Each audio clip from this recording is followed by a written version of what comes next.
Hey, what's up, Facebook? This is live, uncut, unedited. You already know what it is. It's the Crimechaser, people. Y'all know we live. Economics 101, that's what we want to talk about.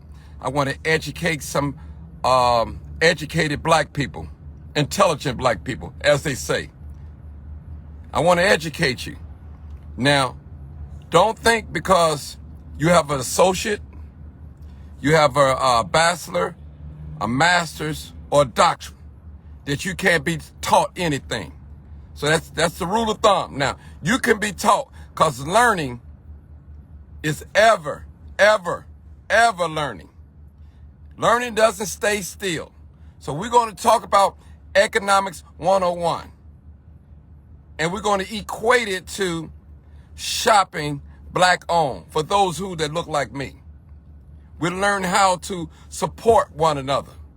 And for my religious community, the scripture says charity begins at home. That's where charity starts at. Charity is another word, love. What's going on, everybody? We want to talk about, I post a picture up of a nail shop. I believe it's 205 West 87th Street. VL Nail and Spa. Now, we want to talk about the vandalism. First of all, for somebody to bust their windows, and I believe it's Asian owned because I've been in there before, that's not a hate crime. That's what you call vandalism. That's what that is. It's not a hate crime. It's not a hate crime.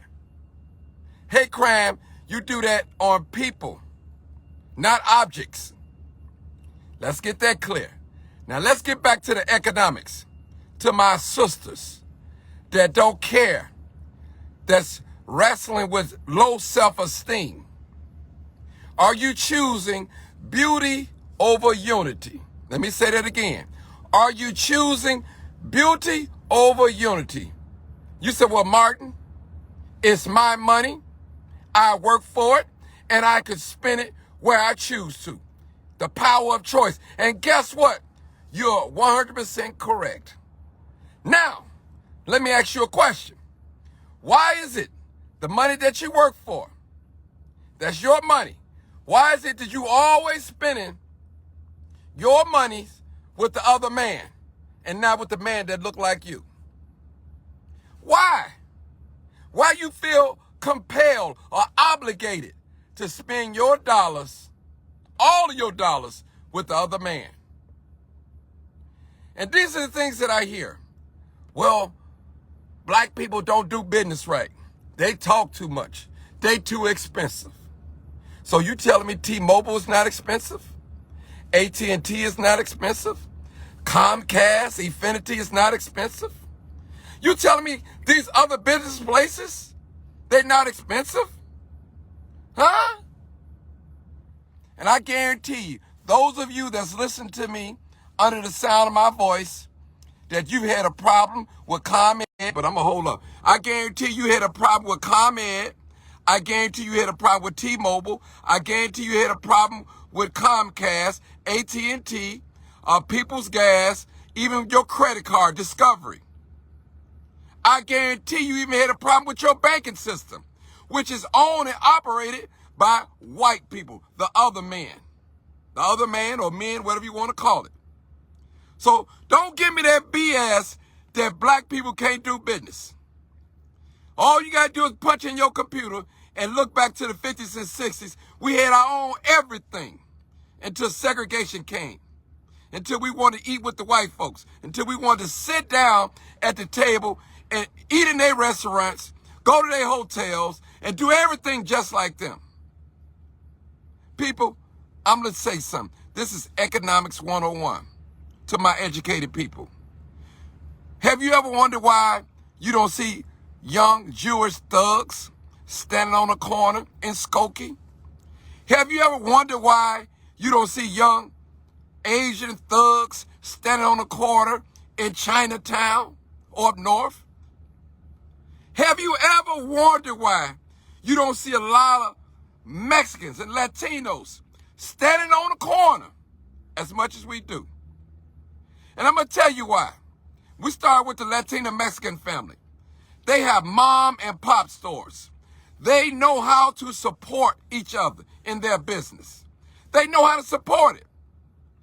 You remember, not getting off the subject, going back to the looting. Now, every race came in the black community and broke out windows and stole and looted and everything. But when it was time for us to go into the Latin community, the Spanish community, they was like, hold on, wait a minute. And the reason why they did that is because they own their businesses in their neighborhoods. Why would you turn up tap businesses that you own? Now, the black community, most of the business in the black community are foreign owned. They are not owned by a certain amount of black people. I'm just telling the truth and shaming the devil. Now, Arab community, do you see their young thugs hanging on corners, doing what we do? No, you don't see it. Why? Ask yourself why. Well, Martin, don't compare us to them. I'm not comparing us. I'm just using them as an example. Where our young black men are standing on the corner, waiting to carjack you, waiting to rob you, waiting to break in your house, ready to stick you up. Why? One of the reasons why is because we don't support black businesses. When you support black businesses, more black business can hire more black people and less black people on that dummy. Dummy as in robbing, carjacking, and stealing, and doing all that other crazy stuff in order to survive. So go on with your sophisticated self, your godly self, and spend the money with the other man. And while you spending the money with the other man, your sons and your daughters doing credit card fraud. Your sons and daughters selling loose cigarettes. Your sons and daughters are snatching and grabbing. Your sons and daughters are carjacking. Your sons and daughters are knocking you upside your head, going in your purse when you got your back turned. This is what happened when you dry up the black community from businesses. Some of our young people, talking about that look like me, they don't want to work. They don't have a work ethic. Why? Because their parents buy them everything. The Jordans, the tablets, the computers, the iPhones, the Androids. This is why. Keep on taking all your money out of the community and spend it with the other man, and I guarantee you our children are starving. Listen, the Jewish community know, the Mexican community know, the Arab community know. If they don't feed their children, guess what? Their children are going to eat them. And that's what's happening to the black community. We're not feeding our children. So what are they doing? They're carjacking us, credit card fraud, card cracking, looting, stealing from us, armed robbery. This is what's happening, people. It's called power of economics. It's called race first. Who's going to save black people? Not your local politician. And I'm not telling you don't vote. I'm not saying that at all. But the government is not going to save black people. I'm sorry. We have to learn to do for self. For self. We have to make an economy within an economy. We have to learn to keep our money. And I guarantee you, when black people learn how to spend their money properly or correctly, a lot of racists going to start hating on us. Because we feed them. If it wasn't from the finances of the black communities, these Arabs couldn't eat properly. White folks couldn't eat properly. Nobody could eat properly because we spend our money with everybody. And we make excuses not to shop black. And I'm not saying that even me, I don't spend all my money black. But where I can spend my money black, I do that.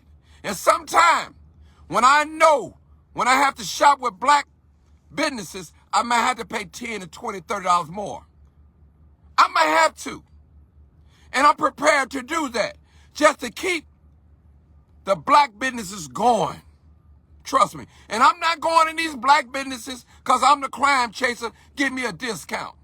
No, no, no. I'm paying your price. I'm not trying to talk you down. So I'm telling you people, don't take that black money and keep spending it in other places. And don't give none of that money to your brothers and sisters. Shame on you. Some of you that look like me, you have been on a lifetime boycott from shopping with people that look like me and you. A lifetime. And you wonder why your children out here stealing. Well, you say, well, Martin, my child don't have to steal. I buy them everything. That's your problem. Instead of teaching them how to work and earn for what he or she wants. Oh, I know some of y'all don't like this. Some of you guys out there that look like me, you are haters of the black race. You can't stand yourself. You can't stand your nappy hair. You can't stand your full lips. You can't stand your broad nose. You can't even stand your complexion. And you know it, and I know it, and everybody else around there knows it. You suffer from low self-esteem. People, when are we going to learn that we're in the war? And when we're in the war, there's no time to pray. It's fighting time. You fight when you're in a war. You pray at home. You pray at church. You pray in the privacy of your own time. But this is wartime. We are in the economic warfare. We are fighting for survival. Our children are running downtown, busting windows and going inside and snatching and grabbing. Our children are looting. Our children are carjacking.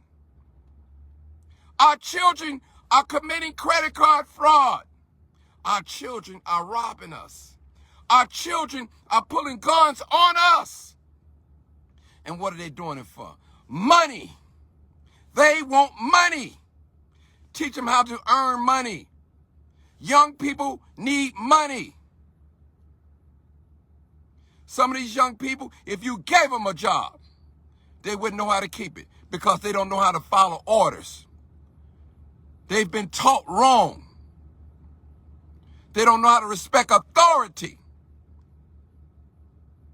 Every house has rules. My house may not operate the way your house operates. So when you go into another man's house, other words, another man's business, and he's hiring you, you can't tell him what you ain't going to do or what you're not going to do. If you're not going to do what the man tell you to do, you need to go find another job else. Trust me. These young folks out here looting because they need money. And we taking our money and spending it with the other man. We making them rich. We're paying their mortgages. We're paying their car notes. We're educating their children in colleges. And the cycle is being repeated over and over. And what are we doing? People that look like me, we're crowding up the jails. That's what we're doing. We're shooting each other. People that look like me. That's what we're doing. We have no love. Our young men are like women with full of emotions. And I'm not talking about homosexuality. I'm talking about being too emotional like a woman. We don't know how to solve problems, conflict resolutions. You looked at me. You said something to my woman. Now you ready to pull out a gun and shoot me. Or I stared at you too long.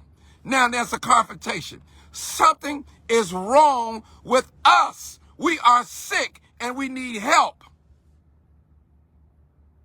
Keep on taking your black dollars and don't spend it with a black community or black businesses.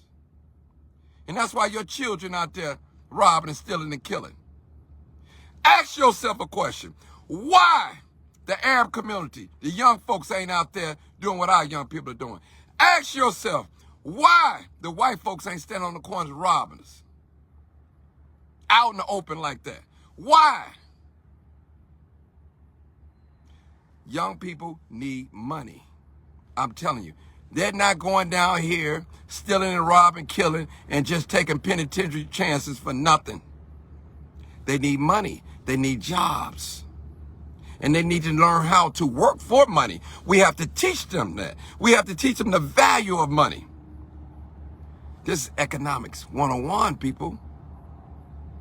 So keep on taking the money away from the black business and don't support no black businesses. And you'll see our community is going to get worse and worse and worse and worse. The police is only in our community to respond to crime. The police can't be everywhere stopping crime. They're going to respond to crime. And I heard somebody said that money is right up there with oxygen. We can't live without it, and we need it. Young people need money. Old people need money. Middle-aged people need money. We need money to survive. People, we have to find a way to make an economy within economy. We have to do that, people. You got the Spanish people, the Mexican people coming down in the black community, grab and scrap. Blacks do it too, but more so Mexicans. Getting the stuff that we reject and don't want, they getting it. The houses that we moving out of in Inglewood and we left abandoned and walked away from, the Mexicans buying it, coming in, living in there, fixing it up. People, we're falling for the okie doke. Those of you that can afford to live in affluent neighborhoods, God bless you, and I'm not mad at you at all. But don't forget to shop black. Don't forget. And some of you that live in these affluent neighborhoods, you own property in the hood. I'm just telling y'all the truth. Now keep on running in these foreign-owned businesses, give them your money and get slapped around and come running to me, tell me, oh, they mistreated me. You should have never went in there the first of all. That's why I go to big stores when I buy electronics and things like that. So I don't want to hear no problem. If I open up this electronic and if it ain't right, I want to be able to take it back. Some of these little local phone stores, man, go buy a cell phone from them. First of all, they're going to rob you anyway. You do your research and go try to take it back and see what happened. Even some of these beauty supply stores, try to take some of that stuff back that you bought. They're not going to do it. Matter of fact, I'm going to go a little further than that. They're not even going to allow you to walk around with a purse bag in their store. They're going to want you to check it in because they don't trust you. I'm not going in no store that I have to check my bag in. And I don't want you going through my bag because I don't trust your security. Just like you don't trust me, I don't trust your security. You might go in my bag, and just like you say, I might steal something and put something in my bag. I feel mutual. The understanding is mutual.